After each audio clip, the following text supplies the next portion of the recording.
Quando os balanços de transição das seguradoras foram publicados em 2023, muito analista experiente tomou um susto. Patrimônios líquidos derretendo na casa dos milhões ou até bilhões da noite para o dia. A reação instintiva para um desavisado foi achar que houve destruição de valor, correto? Errado. O valor não foi destruído.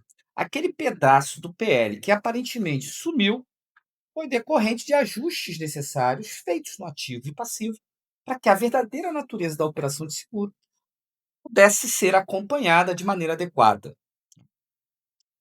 A grande diferença agora é que o lucro dos contratos fica retido no balanço, em uma linha de passivo chamada margem de serviço contratual, a MSC ou CSM, Contractual Service Margin. É esse estoque que vai ditar o ritmo de liberação dos resultados, à medida que o contrato for sendo executado, e, consequentemente, o ritmo de pagamento de dividendos daqui para frente. Para a contabilidade, isso é um passivo, mas para você que está analisando essa empresa, isso é lucro futuro represado. Mas aqui está o grande segredo. Para você saber o tamanho desse lucro futuro e a respectiva dinâmica de como esse lucro será apropriado em resultado, você precisa entender primeiro a decisão contábil que a empresa tomou antes de publicar o balanço. E aí surge o método de transição do regime de publicação antigo, baseado na IFRS 4, para os critérios definidos na IFRS 17. Ponto. A IFRS 17 definiu 3 abordagens para a transição. A regra de ouro já está prevista lá no CPC 23, que estabelece que as mudanças de políticas contábeis sejam feitas retrospectivamente, sendo estritamente proibido o uso de percepção tardia, conhecido também como hindsight. Ou seja, devemos agir como se a regra nova sempre tivesse existido, sem utilizar o conhecimento e as facilidades que existiam na época da transição, no período que foi feita a transição. Contudo, a utilização de tal regra para carteiras muito antigas por uma seguradora é praticamente inviável. Sendo assim, a IFRS 17 simplesmente flexibilizou, permitindo duas novas abordagens, né? A abordagem retrospectiva modificada e a do valor justo. Eu sou o William Moreira, vem comigo para a tela. Primeiro, vou te mostrar como a escolha do método muda o jogo. E logo na sequência, você vai ver o impacto brutal dessas mudanças no patrimônio líquido e como descobrir o verdadeiro motor de lucro da seguradora. Vamos para a sala?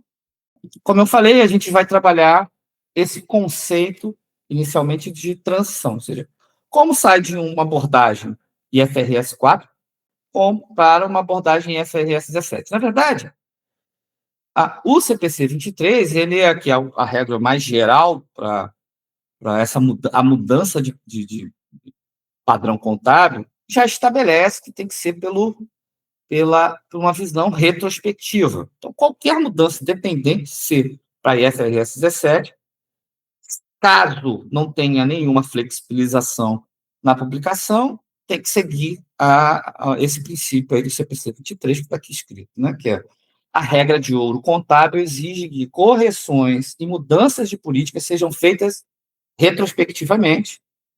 É crucialmente proibido o uso de percepção tardia, hindsight, né? Que significa percepção tardia. Devemos agir como se a nova regra sempre existisse, sem usar o conhecimento futuro. Então, ou seja, tem que considerar a informação existente no período em que foi feita o lançamento contábil, a criação do grupo ou o critério contábil que está sendo exigido pela nova norma. Mas aí existem algumas, principalmente os contratos de seguro, alguns contratos de seguro possuem algumas complexidades.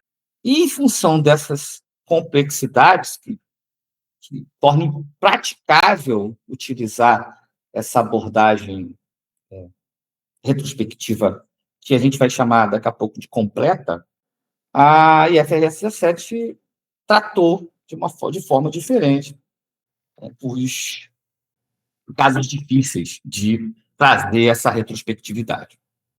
E aí nós temos duas situações.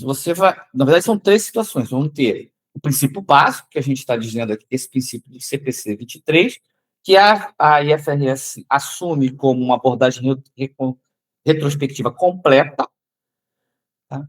E quando é impraticável não aplicar esse conceito de percepção tardia, ou seja, você teria que aplicar esse conceito, o conceito mais de atual, e você não consegue voltar no passado para as condições do passado por vários motivos, aí a IFRS 17 permite duas novas abordagens, que é a abordagem retrospectiva modificada, né, e que permite essa percepção tardia de forma mais simplificada, e a abordagem do valor justo, que, em tese, ignora completamente e foca apenas no momento atual do mercado para fazer essa retrospectividade. Então,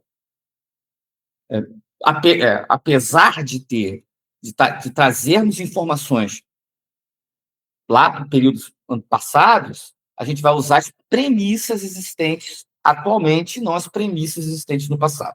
Então, essa é basicamente a diferença.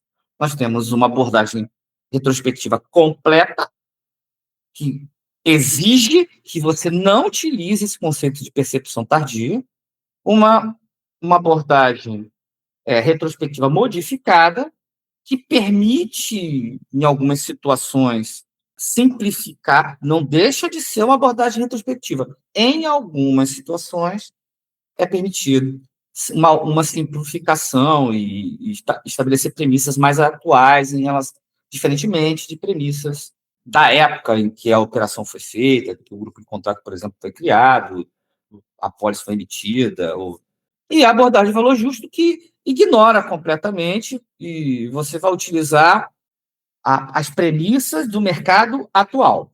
E como é que é esse portal, para fazer essa transição? Né? Quando é que o ideal é impraticável? A gente começa, né?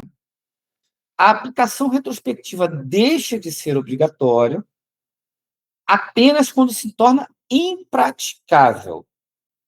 E aí entra aí os critérios de impraticabilidade. Ou seja, efeitos indetermináveis, impossível de determinar os efeitos, mesmo após todo esforço razoável.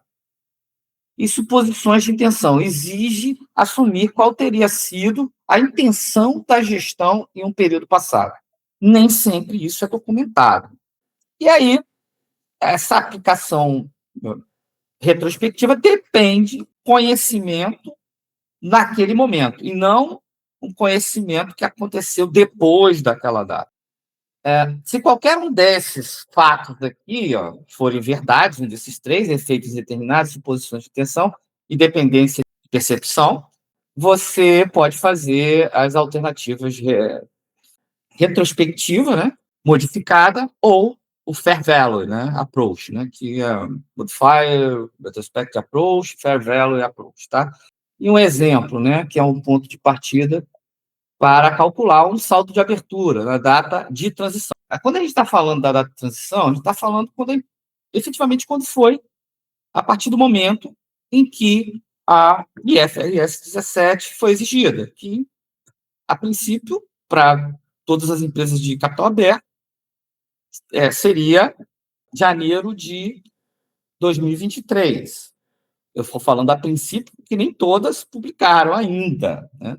Só que ele tem que aplicar a retrospectividade. Então, por exemplo, ela está assumindo uma retrospectividade de 1º de janeiro de 2022. A Porto Seguro, por exemplo, está usando essa retrospectividade, que é o ponto de partida em que você vai fazer essa mudança para você saber qual é o impacto, e depois você vai apurar para o ano seguinte, ou seja, você vai ter toda uma movimentação durante o ano 2022, de acordo com a IFRS 17, considerando ou não as premissas daquele momento, para serem publicadas de fato em março, né, na primeira publicação. Tá? Existem basicamente duas peculiaridades. Então, por exemplo, seguro de danos, que são contratos não vida, pelo fato de ser contrato de curto prazo, é viável fazer essa reconstrução considerando a abordagem completa. Já seguros de vida e previdência não necessariamente seria viável, porque grupos que podem vir de 30 anos, 15 anos, 20 anos atrás. Aí a primeira pergunta do milhão, né? Como calcular a CSM, né? A margem de serviço contratual, tá? Que seria reconhecida ao longo da prestação do serviço do contrato, de um contrato de 1990, usando regras de 2022. Pode não ser viável. Talvez os dados daquela época não sejam viáveis. Então, esse é o grande desafio inicial. Existem vários desafios, mas o desafio inicial é como é que você faz essa transição, qual é a abordagem que você vai estar utilizando.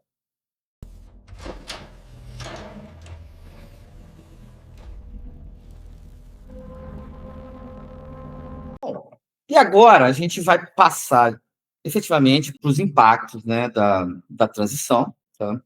Deixa eu ver até aqui, né? A gente vai avaliar principalmente os impactos no patrimônio líquido. Primeira coisa, né? A Porto adotou uma estratégia mista de transição, otimizando metodologia de acordo com a natureza de cada linha de negócio. A abordagem retrospectiva completa foi mantida para os negócios, né, as linhas de negócio de alta saúde. Já a complexidade do legado de vida exigiu a aplicação do valor justo. Observe que ela nem usou a modificada, ela já foi direto para do valor justo. Bom, o cronograma da transição, ele começou o cronograma da transição fazendo essa apuração a partir de 1º de janeiro de 2022, e a adoção oficial foi a partir de 1º de janeiro de 2023. E o impacto na transição, então estamos falando de 2022, foi 124 milhões de reais. Negativo, ou seja, o patrimônio dele reduziu em 124 milhões. A Porto, em 31 de dezembro de 2021, tinha 9 milhões 9 bilhões, isso aqui está em milhares de reais, tá? Então, estamos falando de 9 bilhões 364 milhões de patrimônio. E caiu 124 milhões para a transição, que foi 1º de janeiro de 2022. Tá bom? A transição segue estritamente as diretrizes do CPC 50 e IFRS 17, esse quase a mesma coisa. Então, geralmente são para curto prazo, dados recentes, geralmente estamos falando de contratos aí anuais, em regra, tá? Pode ter uma outra exceção, mas deve ser tratável. E aí sim, ela utilizou a abordagem retrospectiva completa nesses grupos de contrato. Por exemplo, o auto, ele tem que criar as coortes dos grupos de contrato. Como estamos falando de 1º de janeiro de 2022, que começa a transição, então, certamente tem um coorte de 2021, certamente. E provavelmente vai ter um coorte de 2022. Esse coorte de 2021, para esses grupamentos. Bom, aí tem algumas limitações, vamos pegar esse antes de ir para o valor justo, né? Que a gente já viu, que ela tem uma operação no Uruguai e a carteira de resseguro dela, ela usou, em função de algumas limitações, ela usou a abordagem retrospectiva modificada. Vamos lá. Mas aqui são as justificativas, né? Segmento, a justificativa principal, dados disponíveis, curto prazo, e cálculo da CSM, eu recálculo desde o primeiro dia. E aí, no caso, não tem nem CSM, porque é o PAA, né? Depois tem o valor justo, impraticabilidade histórica, e aí utiliza o fluxo, o valor justo baseado em 1º de janeiro de 2022. A justificativa para modificada, utilizar a abordagem retrospectiva modificada, limitação específica, custo, em alguns casos, e, portanto, eles optaram em fazer algumas simplificações e estimativas para utilizar essa abordagem retrospectiva, mas ainda assim é uma abordagem retrospectiva e não de valor justo. Tá?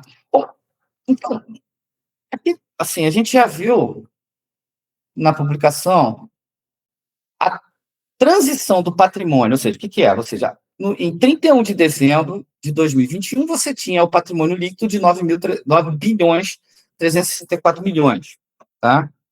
De reais.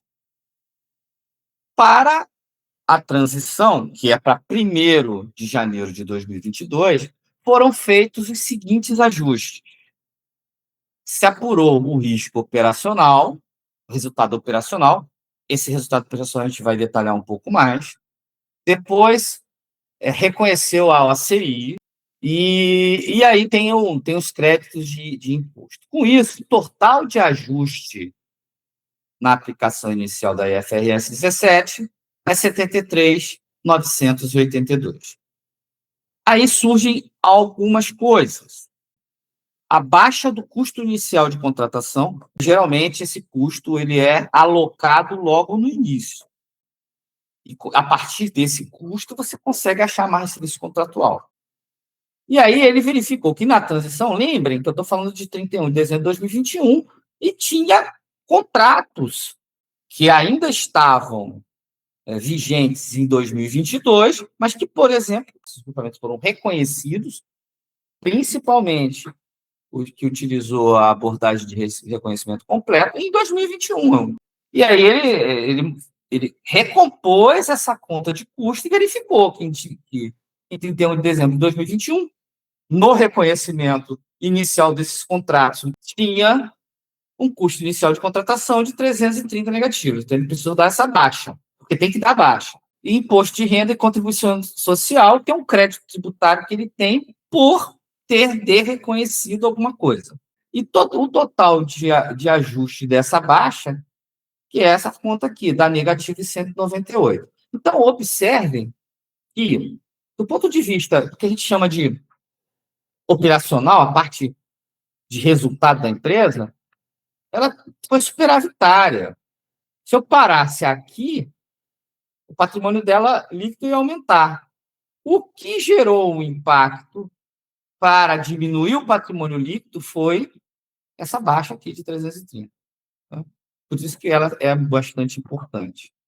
Uma outra conta que é bastante importante é essa aqui, o resultado operacional, porque, de fato, este é o impacto da alteração da norma. Impacto técnico puro do IFRS 17 é esse aqui, tá? 150 mil. A leitura que se faz sobre isso é que ela fez um bom trabalho, porque muita coisa que estava constituída, quando virou a chave, quando ela começou a fazer pelo IFRS 17, muitas das contas que se tinham, ou muitos dos passivos que se tinha e ativos que estavam na IFRS 4, estavam empatando 150 milhões de reais. Daí dá pouco.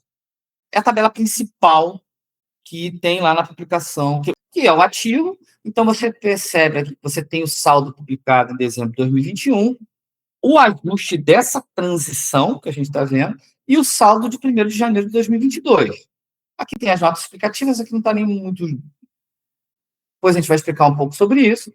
E aqui tem o saldo de cada uma das contas do ativo circulante e não circulante, depois do passivo circulante e não circulante, e aqui a do patrimônio, que a gente já acabou de ver, tá bom? Qual é o grande objetivo aqui? Ó? Limpeza de ativos e passivos antigos. A IFRS 17 ela exige que você não desreconheça tudo que não faz parte dela. Então, duas contas predominantes aqui que desaparecem na IFRS 17, no ativo, é o prêmio a receber, ele desaparece. Observe aqui que o publicado dele em dezembro é 301 milhões. Houve um ajuste, ou seja, ele desreconheceu o 301 milhões 708, e em janeiro já não existe mais, foi baixado, sumiu. Assim, ativo de resseguro também. O outro é o tal do custo de aquisição diferido. Ele também baixou, mas cuidado, nem tudo foi baixado. Sobrou um resíduo aqui que tem a ver com outras operações que não de seguro. Não existe na IFRS 17.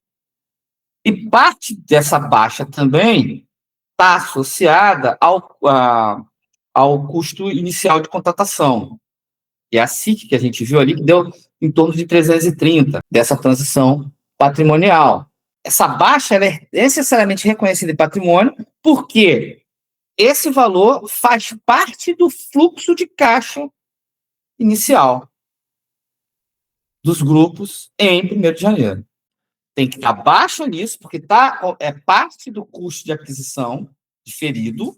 Tem lá um resquício que vem do contrato de 2021, e com a nova projeção de fluxo de caixa, que é inicial, ele já está sendo reconhecido no passivo de contrato de seguro. Custo de aquisição é diferente. Então, ou seja, dentro do ativo da empresa, essas são as principais contas. Essa coluna ajuste e transição é o que efetivamente é o caminho das pedras para você entender as mudanças contábeis de uma publicação para outra. Está aqui a do ativo. No passivo, que é essa aqui, ó, a coisa é mais engrossa o caldo, tá? O negócio fica mais. Por quê? Porque todas essas contas aqui, ó, passivo de seguro e previdência, e aqui você pode botar aquelas contas todas lá. Tem a do circulante, tem a do não circulante. Circulante a gente já pode ver, dizer aí que é seguros, esses de curto prazo. Já está aí dentro, automóvel, saúde, está tudo aqui. Dentro do passivo, desaparece 100% esses valores. Tá? Aqui, ó. Por exemplo, passivo de seguro no circulante, 1 bi não, 10 bilhões 670 milhões sumiram. Por quê? Porque não existe mais essas contas, não existe mais PPNG, não existe mais provisão complementar de cobertura, não existe mais provisão de sinistros a liquidar, provisão de BNR, some tudo. E aí, como é que você vai enxergar isso no balanço aqui, ó? Simplesmente, a partir de janeiro, você não vai ver mais essas contas no balanço. O que você vai ver no balanço? Essa aqui, passivo de contratos de seguro, tá? Que foi esse ajuste aqui, e passivo de contratos de resseguro, tanto no circulante quanto no não circulante. E tá aqui, ó, tanto circulante, ó, ou seja, reverteu no circulante 10 bilhões 670 e no não circulante 5 bilhões 758, que reverteu. E constituiu, ou seja, criou-se uma nova provisão que é passiva do contrato de seguro, 4 bilhões, que é do circulante, seguro, 1 milhão de resseguro e 5 bilhões para não circulante, 5 bilhões 222.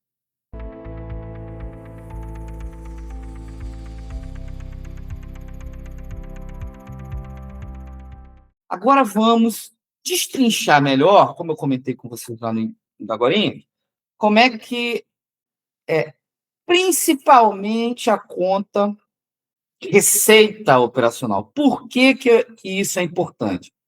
O resultado é esses 5 milhões, 150 milhões de receita operacional nova.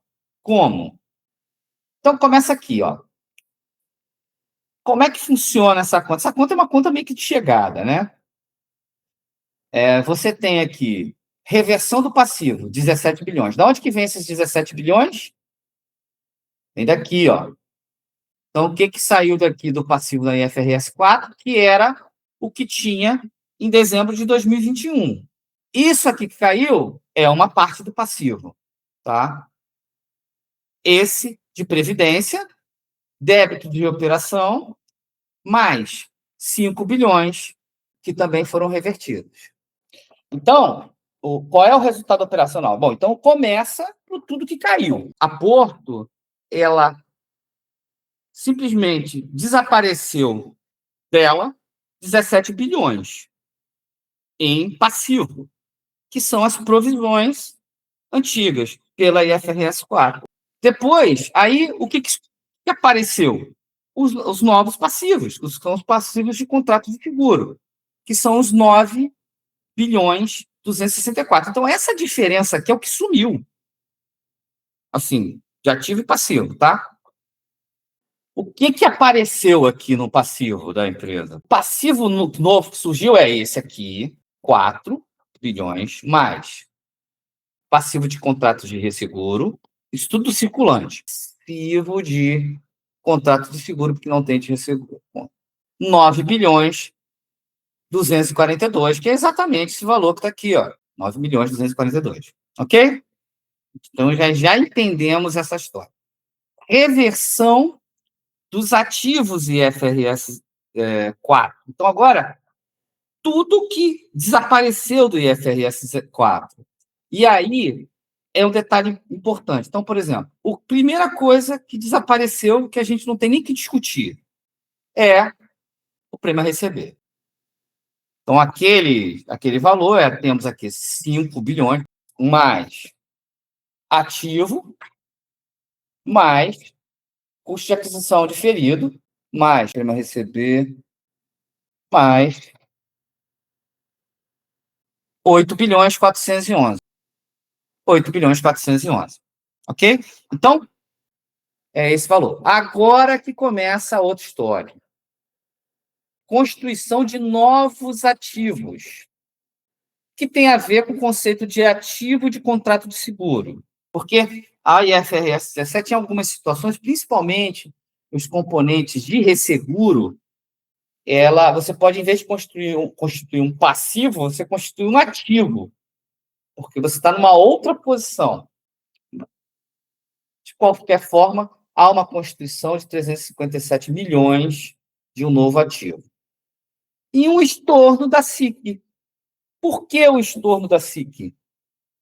Porque a SIC, que é o custo inicial de contratação, que lá na transição ela vai aparecer, ela não pode ir a resultado direto, ela vai a patrimônio. A transição patrimonial, vocês estão vendo aqui que você tem uma baixa do custo inicial de contratação, porque a IFRS 17 exige que essa baixa do custo inicial de contratação lá na transição, ou seja, entre 31 de dezembro e 1º de janeiro, seja levada a patrimônio em vez de ser levada a resultado. Então, ela está aqui. Só que na transição, ele faz parte dos fluxos de caixa, tá? E, portanto, ele tem que ser reconhecido. E aí vem a reclassificação do IOF. Essa é a parte mais chatinha, tá? Que eu coloquei aqui. Cada um desses pontos que estão aqui, o total desse resultado aqui é esses 71 milhões. Se você somar, ou seja, essa soma aqui é exatamente os 150 milhões que aparece na transição do balanço, na transição patrimonial, que é aqui, ó, como resultado operacional.